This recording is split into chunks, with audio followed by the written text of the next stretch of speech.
Let's be honest, not every cruise destination is the safest.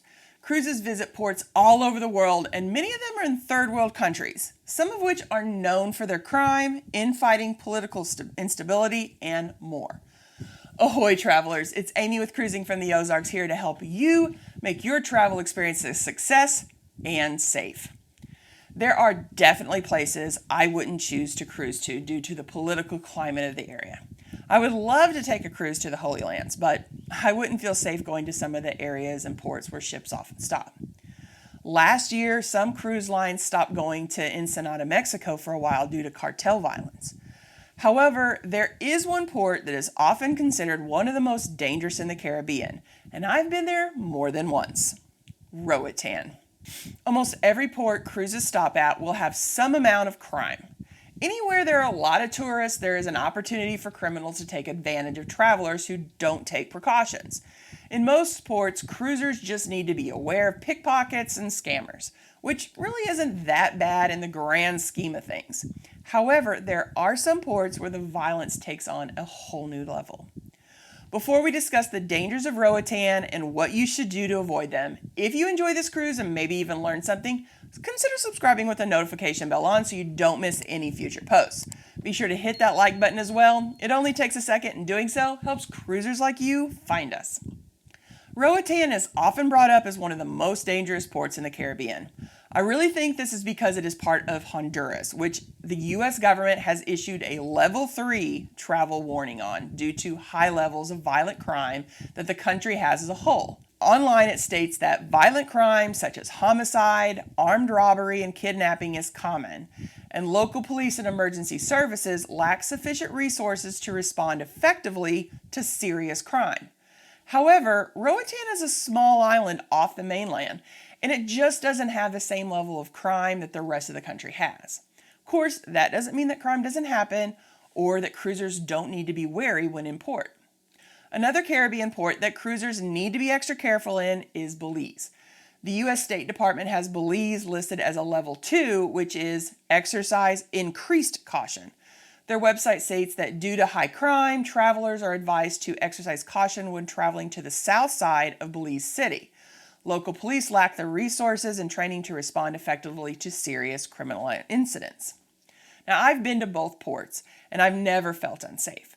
So, what is the secret to enjoying these Caribbean destinations? How do cruisers stay safe in ports with travel advisories? The first thing is to never go off on your own. The best way to stay safe while exploring the area around the port is to book a tour. Whether that tour is through the cruise line or if you book a local tour company through a reputable booking site, you will be in a group with a local that knows the area. While I would recommend sticking with tours, even if you do decide to explore the area without a tour, be sure that you don't do so on your own. I would go so far as to recommend that in some areas, women shouldn't be going off even in pairs. Another tip is to stick to known tourist areas. While tourist areas can be a hot spot for pickpockets, more dangerous crimes are rare. It's harder to get someone alone in a crowd of the tourist areas. There's safety in numbers. Cruise ports will also usually have more security than areas further from the port. Another tip is to stay vigilant. It is important that cruisers take precautions and be aware of their surroundings. Keep the majority of your cash in a place that's hard for pickpocketers to get to. Take a few 1s and 5s out for tips and small purchases so that you aren't getting out your entire wallet when you go to pay for something. If you have a bag or backpack, don't set it down anywhere that someone could easily grab it and run. On my last cruise, I remember seeing a guy in port who had his cruise lanyard around his neck, and there was a $100 bill visibly folded up and stuck into the sleeve at the end of that lanyard. I still can't get over how stupid that was. No, you are so dumb. You are really dumb, for real. The recommendation for Belize is to not go past the port unless you're on an official tour of some kind. I was even told by a local to never travel without a guide. I think the same advice is good for any third world country where there is a lack of law enforcement. It's unfortunate, but sometimes there are areas where law enforcement is corrupt. So not only can you not trust that they will be there to help, but they can even be part of the problem. The only time I felt unsafe while in a Caribbean port was actually in Progreso, Mexico.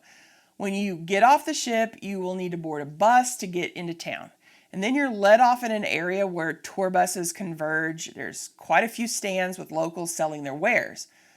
Now, while you can pay for a bus to take you to the beach, it's just a few blocks away. So when we went, Mom and I decided to walk it. I would never do that again. It was sketchy to say the least. Walking to the beach and back was the most uncomfortable and unsafe I have ever felt while on a cruise. Progreso is a newer port stop and it just isn't as developed as other Caribbean ports, and that's obvious. Even after we got to the beach, we were constantly harassed by people trying to sell us stuff. It's worse than anywhere else I've ever been.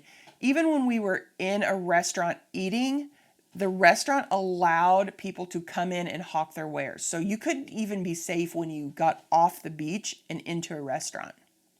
One person even got angry when I ignored his pleas to buy something as we were walking to the beach. I now try to avoid cruises that stop there, but if I did book one, I would either stay on the ship or I'd book an excursion. Let me know in the comments if you've ever had a bad experience in port. Have you ever had something stolen from you or worse?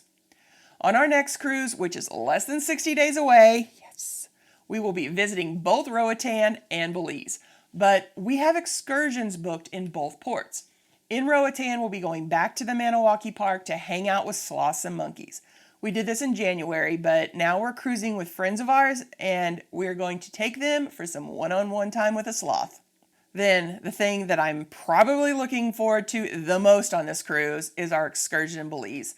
I booked us a day of cave tubing. I'm so excited for this. I will be so disappointed if something happens and it gets canceled. This just checks all the boxes for me when it comes to a perfect excursion. It's unique, it's visual, and it's relaxing. I mean, I can't go cave tubing anywhere around home. We have a lot of rivers. Tubing and floating is a huge pastime. And there are caves, but there's not caves that you actually take your tubes through. So I'm excited for a unique experience. It's also visual. I love going anywhere where I can see new sights. So we're probably going to get to see some local, not just flora and fauna, but we'll get to see probably some local animals along the way, birds, who knows, maybe a monkey in a tree. And it's going to be relaxing, just hanging out on an inner tube. I've seen them. They got little cup holders. We're going to get drinks. I'm super excited about this. It's everything I want out of my vacations.